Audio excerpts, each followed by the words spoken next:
आप चाहे तो वीडियो को पॉज कर लेना और खुद माइंड में सोचना, कॉपी कलम निकाल सकते हो और उसमें लिख सकते हो कि पहला का मेरा सही जवाब हुआ, दूसरा का मेरा सही जवाब हुआ, तीसरा का गलत, ऐसे करके नोट कर सकते हैं। और लास्ट में हमें कमेंट बॉक्स में कमेंट कर देना बच्चों। और पिछली क्लास में जो मैंने साइंस के 40 मोस्ट इंपॉर्टेंट क्वेश्चन बताए थे, उसमें लगभग सारे बच्चे जो है अच्छा स्कोर किए हैं, है ना, मैंने देखा था बच्चों। अब इसमें भी मुझे उम्मीद है कि आप लोग अच्छा स्कोर करेंगे, है ना। तो आपके सामने ये पहला प्रश्न क्या कहता है बच्चा, फ्रांस की क्रांति कब हुई थी? बताइए, फ्रांस की क्रांति कब हुई थी? 1776 ईस्वी में, या 1789 ईस्वी में, या 1815 ईस्वी में, या 1857 ईस्वी में बच्चों, है ना। तो फ्रांस की क्रांति कब हुई थी या फ्रांसीसी क्रांति कब हुई थी मेरे बच्चों? तो अगर आपसे कोई पूछेगा तो आप कहेंगे 1789 ईस्वी में हुई थी, इस बात को ध्यान रखना। क्लियर मेरे बच्चों? हाँ भाई, आपने समझ लिया एकदम बेहतरीन तरीके से। अगले प्रश्न की ओर चलते हैं। आपने देखा आपका सही होगा तो पता चल गया होगा कि हाँ, हमने भी तो बीए पे मारा था, है ना। दूसरा प्रश्न ये है, नाजी पार्टी का नेता कौन था? नाजी पार्टी का नेता कौन था, है ना? मुसोलिनी या हिटलर या लेनिन या स्टालिन? मेरे बच्चों आप सोचो कि आपका ये इसमें कौन सा जवाब होने वाला है, और मैं जवाब दूंगा उसमें आप इसमें देख सकते हो कि सही हो रहा है या गलत। तो मेरे बच्चों हिटलर था मेरे बच्चों, इस बात को ध्यान रखना। तो नाजी पार्टी का जो नेता वो कौन था? तो मेरे बच्चों याद रखिएगा, हिटलर था। ठीक है मेरे बच्चों, सारे क्वेश्चन बहुत ही कम समय में जो है हम डील करने वाले, बहुत मजा आएगा मेरे बच्चों, ज्यादा आपका टाइम नहीं लिया जाएगा बच्चों। तीसरा प्रश्न क्या है, जालियांवाला बाग हत्याकांड। जलियांवाला बाग हत्याकांड तो आप जानते हैं कि जिसमें कई लोग मारे गए थे, है कि नहीं? तो बच्चों जलियांवाला बाग हत्याकांड हुआ था बच्चों दिल्ली में, अमृतसर में, लाहौर में या कानपुर में? आप सोच लो बच्चों कि इसका जवाब क्या होने वाला है, और मैं आपको जवाब देने वाला हूं। मेरे बच्चों जलियांवाला बाग हत्याकांड जो हुआ था ना, ये पंजाब के अमृतसर में हुआ था। ये अमृतसर में बच्चों जलियांवाला बाग हत्याकांड कब हुआ था बच्चों? तो 1919 ईस्वी में, यूं कह लो तो 13 अप्रैल 1919 ईस्वी में हुआ था बच्चों। कितने ईस्वी में? 13 अप्रैल 1919 ईस्वी में हुआ था जलियांवाला बाग हत्याकांड मेरे बच्चों। आपने समझ लिया? हाँ मेरे भाई, आपने समझ लिया। अगले प्रश्न की ओर चलते हैं, चौथा, रॉलेट एक्ट किस वर्ष लागू हुआ था? रॉलेट एक्ट किस वर्ष लागू हुआ था बच्चों? ये आपसे पूछा जा रहा है। सारे क्वेश्चन वीवीआई क्वेश्चन है, एकदम मोस्ट इंपॉर्टेंट क्वेश्चन आपके बोर्ड एग्जाम में साबित होने वाला है मेरे बच्चों। ये आपसे पूछा जा रहा है, रॉलेट एक्ट जो है कब बच्चों पूछा जा रहा है कि किस वर्ष लागू हुआ? तो मेरे बच्चों मैं आपको बता दूं कि 1919 ईस्वी में रॉलेट एक्ट लागू। आइए बच्चों हम क्या करते हैं, अगले प्रश्न की ओर चलते हैं, पांचवा। आप देखते चलो कि आपका कितना सही हो रहा है, खुद को परखो। अगर आपको टाइम मांगता है बच्चों तो मैं टाइम नहीं दे रहा हूं, तो आप वीडियो को पॉज कर सकते हो और उसमें देख सकते हो कि कितना सही हो रहा है ना। स्वराज मेरा जन्मसिद्ध अधिकार है, किसने कहा मेरे बच्चों? स्वराज मेरा जन्मसिद्ध अधिकार है, किसने कहा? ये आपसे पूछा जा रहा है मेरे बच्चों। तो याद रखना, गांधी जी ने, या तिलक ने, या नेहरू ने, या सुभाष बोस ने? बच्चों ये आपसे पूछा जा रहा है मेरे बच्चों। मैं आपको बता दूं किसने कहा, तिलक ने। तिलक जी का पूरा नाम बाल गंगाधर तिलक मेरे बच्चों, यानी option B is the right answer मेरे बच्चों। ओके, आपने समझ लिया।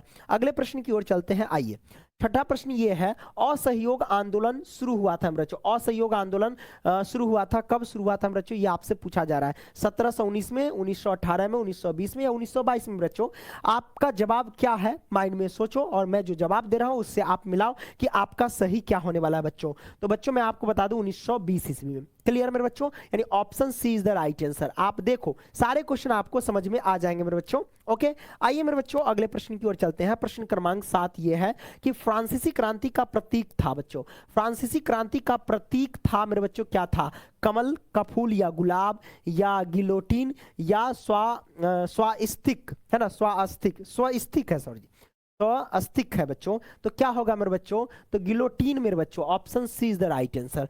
ठीक है बच्चों, आइए अगले प्रश्न की ओर चलते हैं। 18 क्या कहता है, जर्मनी का एकीकरण कब हुआ था मेरे बच्चों? जर्मनी का एकीकरण कब हुआ था, ये आपसे पूछा जा रहा है मेरे बच्चों। तो 1871 में, या 1919 में, या 1945 में, या 1857 में मेरे बच्चों? तो जर्मनी का एकीकरण कब हुआ था ये आपसे पूछा जा रहा है। एकीकरण का मतलब होता है जोड़ना, जैसे कि एक गांव दूसरे गांव को जोड़ करके एक बड़ा गांव बनाओ, उसी तरीके से एक स्टेट दूसरे स्टेट को जोड़ करके एक बड़ा स्टेट बना जा, या फिर एक देश बना दिया जाए बच्चों। तो एकीकरण का मतलब होता है जोड़ना। तो जर्मनी का एकीकरण कब हुआ था बच्चों, ये आपसे पूछा जा रहा है ना। तो याद रखना 1871 ईस्वी में जर्मनी का एकीकरण हुआ था मेरे बच्चों। आइए अगले प्रश्न की ओर चलते हैं। प्रश्न क्रमांक 9, भारत में मानसून किस दिशा से आता है बच्चों? भारत में मानसून, ये जो मौसम है समझो यूं, तो भारत में मानसून किस दिशा से आता है मेरे बच्चों? उत्तर पूर्व, उत्तर से पूर्व, या दक्षिण पश्चिम, या दक्षिण पूर्व, या उत्तर पश्चिम? किस दिशा से आता है मेरे बच्चों? तो याद रखना मेरे बच्चों, दक्षिण से पश्चिम की ओर। ठीक है, दक्षिण से पश्चिम। ठीक है मेरे बच्चों, आई होप कि ये सारे वीवीआई क्वेश्चन आपने देख रहे होंगे और आपको समझ में भी आ रहा होगा बच्चों, और आप लोग खुद अपने आप को परख रहे होंगे कि कितना उत्तर से पूर्व या दक्षिण पश्चिम या दक्षिण पूर्व या उत्तर पश्चिम किस दिशा से आता है मेरे बच्चों। तो याद रखना मेरे बच्चों, दक्षिण से पश्चिम की ओर, ठीक है, दक्षिण से पश्चिम। ठीक है मेरे बच्चों, आई होप कि ये सारे वीवीआई क्वेश्चन आपने देख रहे होंगे और आपको समझ में भी आ रहा होगा बच्चों, और आप लोग खुद अपने आप को परख रहे होंगे कि कितना आपका सही हो रहा है और कितना गलत मेरे बच्चों। देखिए 10वां कहता है काली मिट्टी उपयुक्त है मेरे बच्चों, काली मिट्टी उपयुक्त है ना। गेहूं से मतलब काली उपयुक्त काली मिट्टी उपयुक्त है, कहने का मतलब काली मिट्टी किस फसल के लिए उपयुक्त है मेरे बच्चों, गेहूं के लिए या चावल के लिए, कपास के लिए, चाय के लिए मेरे बच्चों, ये आपसे पूछा जा रहा है। तो मेरे बच्चों मैं आपको बता दूं वो कपास के लिए मेरे बच्चों, है ना, कपास की खेती के लिए काली मिट्टी जो है ज्यादा लाभकारी होता है मेरे बच्चों, यानी उपयुक्त है मेरे बच्चों। ओके, सारे बच्चे लाइव स्ट्रीम को लाइक कर लेना बच्चों। और आइए अगले प्रश्न की ओर चलते हैं। 11वां प्रश्न क्या कहता है, भारत की सबसे लंबी नदी कौन है मेरे बच्चों। भारत की सबसे लंबी नदी कौन है बच्चों, यमुना है, गंगा है, या ब्रह्मपुत्र है, या क्या है, गोदावरी है मेरे बच्चों, ये आपसे पूछा जा रहा है। तो भारत की सबसे लंबी नदी कौन बताएगा मेरे बच्चों, जल्दी से बताओ मेरे बच्चों। तो सबको पता है कि भारत की सबसे लंबी नदी वो है गंगा, है ना, गंगा। ठीक है मेरे बच्चों, आपने समझ लिया। आइए बच्चों अगले प्रश्न की ओर चलते हैं। ओके चलिए, 12वां क्या कहता है, चाय की खेती मुख्यतः होती है बच्चों, चाय की खेती कहाँ होती है, बिहार में, असम में, पंजाब में, गुजरात में बच्चों। आपसे पूछा जाए, देखो ना तो बिहार में होती है, ना पंजाब में, ना तो गुजरात में, लेकिन आसाम में बच्चों चाय की खेती होती है बड़े पैमाने पर मेरे बच्चों। ओके, आपने समझ लिया, हाँ भाई आपने समझ लिया। अगले प्रश्न की ओर चलते, 13वां, लौह अयस्क का प्रमुख उत्पादक राज्य के, ये उत्पादक है, यहाँ पे लिखा हुआ शायद आपको नहीं दिख रहा होगा, उत्पादक, है ना। तो लौह अयस्क का प्रमुख उत्पादक राज्य कौन है मेरे बच्चों, ये आपसे पूछा जा रहा है। राजस्थान, झारखंड, केरल या पंजाब मेरे बच्चों। तो याद रखना बच्चों, Jharkhand is the right answer मेरे बच्चों। ठीक है, तो लौह अयस्क का प्रमुख उत्पादक राज्य कौन है, झारखंड। ठीक है मेरे बच्चों, आइए अगले प्रश्न की ओर चलते हैं बच्चों। प्रश्न क्रमांक 14 क्या कहता है, पेट्रोलियम को कहते हैं मेरे बच्चों, पेट्रोलियम को कहते हैं काला सोना कहते हैं, या सफेद सोना, या पीला सोना, या लाल सोना मेरे बच्चों। जल्दी से बताइए कि पेट्रोलियम को क्या कहते हैं, काला सोना, सफेद सोना, है ना, या पीला सोना, या लाल सोना। आपके लिए very very most important question है मेरे बच्चों, जल्दी से बताओ कि इसका आंसर क्या होने वाला है मेरे बच्चों। तो मैं आपको बता दूं, काला सोना, काला सोना is the right answer. Petroleum को कहते हैं बच्चों काला सोना। ठीक है, आइए अगले प्रश्न की ओर चलते हैं, है ना। कोई पूछेगा काला सोना दीजिए सर, मतलब मतलब काला सोना का मतलब यही हो गया पेट्रोलियम, है ना। तो 15, भारत में सबसे अधिक गेहूं पैदा करता है, भारत में एक ऐसा कौन सा स्टेट है जो सबसे अधिक गेहूं पैदा करता है बच्चों, मध्य प्रदेश, बिहार, उत्तर प्रदेश या हरियाणा मेरे बच्चों, जल्दी से बताइए। तो याद रखना मेरे बच्चों, यूपी, यूपी यानी उत्तर प्रदेश जो है सबसे ज्यादा गेहूं पैदा करता है, इस बात को ध्यान रखना। ठीक है, आइए मेरे बच्चों अगले प्रश्न की ओर चलते हैं। सारे प्रश्न आपके लिए वीवीआई क्वेश्चन है और अपने आप को परख सकते हो बच्चों कि कितना आपका सही हो रहा है और कितना गलत हो रहा है मेरे बच्चों, है ना।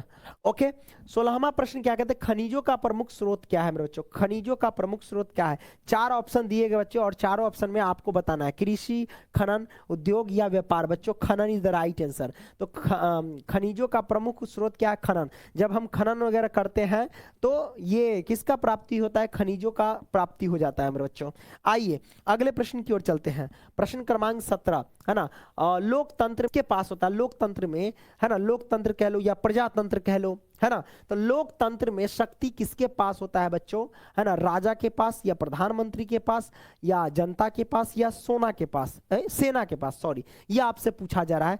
तो जनता के पास, लोकतंत्र में, है ना, लोकतंत्र कह लो या प्रजातंत्र कह लो, है ना। तो लोकतंत्र में शक्ति किसके पास होता है बच्चों, है ना, राजा के पास, या प्रधानमंत्री के पास, या जनता के पास, या सोना के पास, सेना के पास, सॉरी, ये आपसे पूछा जा रहा है। तो जनता के पास, लोकतंत्र में जनता के पास, अगर प्रजातंत्र में पूछे तो बच्चों राजा के पास, है कि नहीं, ये आपने समझ लिया। नहीं, हाँ जनता के ही पास होगा, दोनों पूछेगा तो। ठीक है, लोकतंत्र में शक्ति किसके पास होती है बच्चों, जहां लोकतंत्र किसे कहते हैं, जहां लोगों की बातों को सुना जाए, लोग जो राय देते हैं उसको रखा जाए बच्चों, है ना, उसे लोकतंत्र कहते हैं बच्चों। आपने समझ लिया। अगले प्रश्न, तो अभी जो कहा जाता है, अभी लोकतंत्र नहीं है अभी के काल में, ठीक है बच्चों, लोगों की बातों को नहीं सुना जाता बल्कि लोगों की बातों को कुचला जाता है मेरे बच्चों। ठीक है, तो अभी इसको इस दृष्टि से देखा जाए तो लोकतंत्र इसे कतई नहीं कर सकते, क्योंकि लोकतंत्र का अर्थ होता है बच्चों जहां लोगों की राय जान करके कोई एक्शन ले, लोगों की बातों को सुना जाए, लेकिन अभी ऐसा कुछ नहीं है मेरे बच्चों। ठीक है, आपसे पूछा जा रहा है कि संसद के सदन कितने होते हैं, संसद के सदन कितने होते हैं, 1 2 3 4, जल्दी से बताइए मेरे बच्चों। तो संसद के कितने सदन होते हैं, 2 सदन होते हैं मेरे बच्चों। आप लोग मिला रहे होंगे और देख रहे होंगे कि कितना आपका सही हो रहा है और कितना गलत हो रहा है मेरे बच्चों। आइए अगले प्रश्न की ओर चलते हैं बच्चों। 19वां क्या कहता है, भारत का सर्वोच्च न्यायालय कहां है, भारत का सर्वोच्च न्यायालय कहां है मेरे बच्चों, जल्दी से बताइए। सर्वोच्च न्यायालय है ना, कहां है, मुंबई में, दिल्ली में, या कोलकाता में, या चेन्नई में बच्चों, ये आपसे पूछा जा रहा है। तो भारत का सर्वोच्च न्यायालय मेरे बच्चों दिल्ली में है बच्चों, है ना, दिल्ली में है। सर्वोच्च न्यायालय कहाँ है बच्चों, दिल्ली में मेरे बच्चों, इस बात को आपने समझा। अगले प्रश्न की ओर चलते हैं, आइए मेरे बच्चों।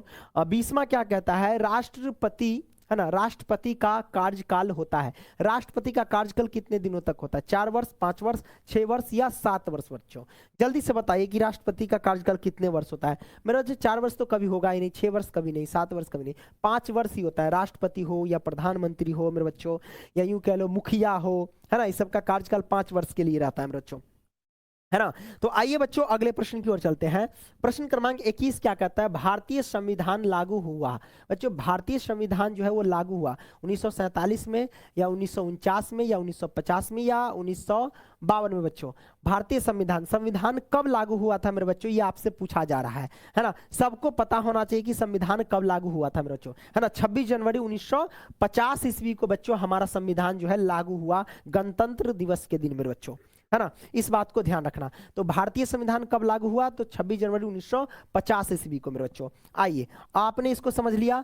22 क्या कहता है, चुनाव, हाल ही में आप देखे होंगे कि कहते हैं कि बीजेपी जो है वो चुनाव आयोग को ही खरीद लिया है, इसके लिए वो जीत रहा है ना, ये वोट वगैरह जो है ना चोरी का मामला है ना। तो इस तर्क से पता कर सकते हैं कि भैया हाँ भाई चुनाव कौन कराता है, चुनाव आयोग कराता है मेरे बच्चों, है ना, चुनाव आयोग। मैं ये नहीं कहता हूँ, लोगों की बात कह रहा हूँ कि चोरी कराते हैं, ऐसा सब कहते हैं, ठीक है। मैं ये थोड़ी ना कह रहा हूँ कि वही चोरी कराते हैं, मैं इसकी पुष्टि नहीं करता हूँ मेरे बच्चों, ठीक है। चलो कराए या ना कराए वो अलग मैटर है, हमको तो पढ़ाने से मतलब है, ठीक है। तो चुनाव कौन कराता है मेरे बच्चों, सरकार, संसद या चुनाव आयोग। तो option C is the right answer मेरे बच्चों, आपने समझ लिया, okay. Option C is the right answer, चुनाव आयोग। आइए मेरे बच्चों अगले प्रश्न की ओर चलते हैं। 23 क्या कहता है, मौलिक अधिकार कितने हैं, मौलिक अधिकार कितने बच्चों, ये आपसे पूछा जा रहा है। 5 6 7 8, जल्दी से बताइए मौलिक अधिकार कितने हैं मेरे बच्चों। अगर कोई पूछे आपसे तो क्या जवाब देंगे, तो 6 बोलेंगे, है ना। मौलिक अधिकार कितने हैं, तो 6 बोलेंगे। आइए बच्चों अगला प्रश्न की ओर चलते हैं। 34 प्रधानमंत्री होता है मेरे बच्चों, प्रधानमंत्री होता है बच्चों क्या है, राष्ट्राध्यक्ष या सरकार का प्रमुख या फिर न्यायाधीश या राज्यपाल मेरे बच्चों, जल्दी से बताइए। तो ये प्रधानमंत्री जो होता है ना सरकार का प्रमुख होता है मेरे बच्चों, इस बात को ध्यान रखना। आइए बच्चों अगले प्रश्न की ओर चलते हैं। तो प्रश्न क्रमांक 25 क्या करता है, प्राथमिक क्षेत्र से संबंधित है बच्चों। प्राथमिक क्षेत्र से संबंधित कौन है, बैंक, उद्योग, कृषि या व्यापार बच्चों। तो प्राथमिक क्षेत्र से जो संबंधित है वो कृषि है मेरे बच्चों, कृषि। कृषि क्षेत्र जो है प्राथमिक क्षेत्र से संबंधित है, यानी यूं कह दो कृषि क्षेत्र को प्राथमिक क्षेत्र कहा जाता है मेरे बच्चों, है ना। कृषि को क्या कहा जाता है, प्राथमिक क्षेत्र कहा जाता है, ऐसे आप बोल सकते हैं मेरे बच्चों। अगला प्रश्न है 26 क्या है, तृतीय क्षेत्र कहा जाता है। तृतीय क्षेत्र किसे कहा जाए, कृषि को या उद्योग को या सेवा को या खनन को। तो मेरे बच्चों याद रखना सेवा क्षेत्र को, है ना, सेवा को तृतीय क्षेत्र कहा जाता है। Very very most important question है, और आप लोग मिला सकते हैं और आप देख सकते हैं ये सारे क्वेश्चन आपके बोर्ड एग्जाम के लिए बच्चों एकदम इंपॉर्टेंट साबित होने वाला है बच्चों, है ना। और अभी जब तक एग्जाम नहीं होता है तब तक एक ही डायलॉग मारिएगा, ना वफा की फुर्सत है ना इश्क की कोई बात है ना। और जब भी होगी मोहब्बत बेइंतहान और सच्ची होगी, बस एग्जाम के बाद होगी बच्चों, ऐसे बोलने का। किसी को भी एकदम स्वार्थी हो जाओ, एकदम रूम का कैमरा जो है गेट लॉक कर लो मेरे बच्चों, और बढ़िया से पढ़ाई करो एकदम, है ना। बहुत कम समय है बच्चा, है ना। 27 क्या कहता है, मुद्रा जारी करता है बच्चों। मुद्रा जारी कौन करता है ना, जल्दी से बताइए। सरकार ना, बैंक, बैंक तो करता है लेकिन कौन सी बैंक, है ना, संसद, जल्दी से बताइए। क्या शॉर्ट ड्रामा करता है बच्चों, तो याद रखना आरबीआई करता है ना। RBI reserve bank of India मेरे बच्चों, आरबीआई जो होता है इसको बैंकों का बैंक कहा जाता है, सब बैंक के बाप हव। ठीक है, बैंकों का बैंक किसे कहा जाता है बच्चों? तो अगर कोई आपसे पूछे तो आरबीआई को कहा जाता है बैंकों का बैंक मेरे बच्चों। आइए अगले प्रश्न की ओर चलते हैं। प्रश्न क्रमांक 28 क्या कहता है? बेरोजगारी का अर्थ है मेरे बच्चों। बेरोजगारी का अर्थ क्या होता है? कम वेतन, या काम न मिलना, या काम अधिक होना, या छुट्टी।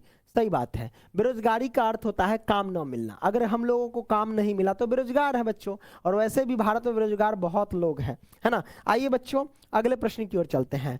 29 क्या कहता है? बहुराष्ट्रीय कंपनी का अर्थ है मेरे बच्चों। बहुराष्ट्रीय कंपनी का अर्थ है एक देश में, या दो देशों में, या कई देशों में, या गांव में। बहुराष्ट्रीय कंपनी का अर्थ ये होता है कि वैसा कंपनी जिसका प्रोडक्ट देश के मतलब विश्व के हर एक क्षेत्र में मिलता हो, यानी हर एक देश में मिलता हो, उसे हम बहुराष्ट्रीय कंपनी कहते हैं बच्चों। ठीक है, जैसे कि अगर मान लेते कोई छोटी मोटी कंपनी है जो एक ही देश में मिलता है, तो आप इसे बहुराष्ट्रीय कंपनी नहीं कहते। जैसे कि फोर्ड हो गया, तो ये बहुराष्ट्रीय कंपनी है, कई देशों में मिलते हैं। फोर्ड का गाड़ी आता है बच्चों, भारत में मिलता है, विदेश में मिलता है बच्चों, है कि नहीं? तो ये आप कह सकते हैं बच्चों, है ना। कोका कोला हो गया, ये सब बहुराष्ट्रीय कंपनी है मेरे बच्चों। ठीक है, आपने समझ लिया।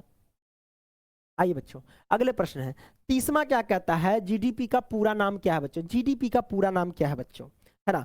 जीडीपी का पूरा नाम क्या है? ग्रोस डोमेस्टिक प्रोडक्ट, या ग्रेट क्या है डिमांड पावर, या ग्लोबल डाटा प्राइज। जल्दी से बताइए बच्चों, या नॉन, है ना। जल्दी से बताइए बच्चों क्या होगा। तो मैं आपको बता दूं कि जीडीपी का पूरा नाम होता है ग्रोस डोमेस्टिक प्रोडक्ट मेरे बच्चों, इस बात को ध्यान रखना। ठीक है, यानी option A is the right answer, यही हमारे पास है। Very very most important question बच्चों, कह सकते हैं, है ना, आपके बोर्ड एग्जाम के लिए। आइए बच्चों 31 क्या कहता है? भारत की राजधानी है बच्चों। भारत की राजधानी है मुंबई, कोलकाता, नई दिल्ली, या चेन्नई बच्चों। भारत की राजधानी कहाँ है? मुंबई, कोलकाता, नई दिल्ली, या चेन्नई बच्चों, है ना। तो भारत की राजधानी मेरे बच्चों नई दिल्ली है मेरे बच्चों, सबको पता होना चाहिए भारत की राजधानी कहाँ है? नई दिल्ली। आपने समझ लिया। अगले प्रश्न की ओर चलते हैं बच्चों। 32 क्या कहता है? भारत का राष्ट्रीय पशु कौन है? भारत का राष्ट्रीय पशु पूछ रहा है, पक्षी नहीं। पक्षी पूछेगा तो मोर कहेंगे, लेकिन पशु पूछेगा तो क्या बोलेंगे बच्चों? बाघ बोलेंगे। आप लोग मिला सकते हो बच्चों कि आप कितना सही कर पा रहे हो और कितना गलत कर पा रहे हो बच्चों, है ना। सारे क्वेश्चन वीवीआई है मेरे बच्चों, बहुत ही कम समय में बच्चों जो है आपको बहुत सारे क्वेश्चन जो है वो बता दिया जाएगा, चिंता ना करो बच्चों। ठीक है, चलो आइए मेरे बच्चों प्रश्न क्रमांक 33 कहता है जनगणना। जनगणना होती है बच्चों, जनगणना होती है मेरे बच्चों कितने वर्ष के बाद? 5 साल के बाद, या 10 साल में, या 7 साल में, या 15 साल में? तो जनगणना होती है मेरे बच्चों 10 साल में। जनगणना जब करते हैं तो समझो कि जाति खास करके देखी जाती है ना। ना कहते हैं, आप सुनते होंगे कि जब कोई काम का नहीं होता है तो कुछ लोग दोस्त हो या टीचर हो या कोई भी कहता है तू सिर्फ जनगणना के लिए ही पैदा हुआ है जब कुछ नहीं कर पाता है तो, है ना। इस लाइफ में कुछ करो नहीं तो फिर अलग अलग नाम आपको दे देंगे, आपको समझे। ये समाज बहुत खराब है मेरे बच्चों, पढ़ाई करके एकदम जो है, देखो अभी के समय में बिना पढ़ाई किए हुए, बिना पढ़े लिखे कुछ नहीं कर सकते हो, है ना। अगर कम पढ़े लिखे भी कर लेते हैं, लेकिन बहुत कम केस में ऐसा होता है, इसलिए पढ़ाई करो मेरे बच्चों। बिना पढ़ाई किए हुए कुछ आप नहीं कर सकते हैं, इस बात को ध्यान रखना, ठीक है। अगर आपको बिजनेस भी करना है तो पढ़ा लिखा होना चाहिए, है कि नहीं। टीचर बनना है तो पढ़ा लिखा होना चाहिए। पढ़ाना, अरे भैया हर एक क्षेत्र में, है ना, हर एक क्षेत्र में, चाहे प्राइवेट सेक्टर हो या फिर ये गवर्नमेंट सेक्टर हो, कहीं भी जाओगे तो पढ़ा लिखा आपको होना ही चाहिए मेरे बच्चों। अगर एकदम मूर्ख हो मेरे बच्चों तो मजदूरी करना होगा मेरे बच्चों आपको, है ना। मजदूरी करना होगा, जब आप पढ़ाई लिखाई से संबंध नहीं है बच्चों तो मजदूरी करना पड़ेगा। मजदूरी का हाल जानबे करते हैं, 50-50 किलो देह पर लाद देगा, कोएगा ट्रक पर चढ़ाओ। नमकीन फैक्ट्री में जाओगे तो नमकीन भाई बनाओ, है ना। कारीगर बनो तो ठीक है, कुछ अच्छा खासा मिल जाएगा। लेबर बनेगा तो खूब खटाएगा, सुबह ही 3 बजे भोर में उठा देगा, ठीक है ना, समझे। 34 क्या कहते हैं? भारत का राष्ट्रीय ध्वज बनाया है ना। भारत का राष्ट्रीय ध्वज बनाया, भारत का राष्ट्रीय ध्वज बनाया कौन? गांधी ने, नेहरू ने, या पिंगली वेंकैया ने, या पटेल ने? भारत का जो राष्ट्रीय ध्वज है जिसका नाम है तिरंगा झंडा मेरे बच्चों, उसे किसने बनाया बच्चों? तो पिंगली वेंकैया ने बच्चों, है ना। कोई भी पूछे जो हमारा भारत का राष्ट्रीय ध्वज है, जो झंडा है तिरंगा झंडा, है ना, हमारे ध्वज का नाम क्या? तिरंगा झंडा। उसे किसने बनाया बच्चों? तो पिंगली वेंकैया ने मेरे बच्चों, इस बात को ध्यान रखना, इसने बनाया। अगले प्रश्न की ओर चलते हैं।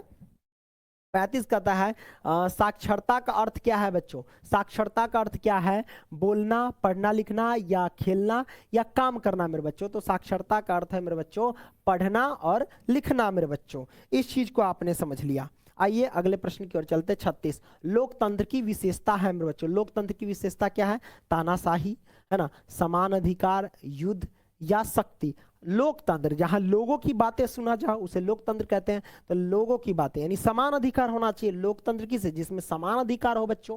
तो लोकतंत्र की विशेषता का क्या होता है? समान अधिकार, सबके लिए एक जैसा अधिकार होना चाहिए बच्चों। यूपीएससी एस्पिरेंट नहीं मिलता। यहाँ आप देखेंगे ना, कोई वीआईपी आ गया ना, जैसे नेता उता, तो उसके लिए एक अलग लाइन रहता है वीआईपी, कोनो दरबार में जाना है तो, है ना।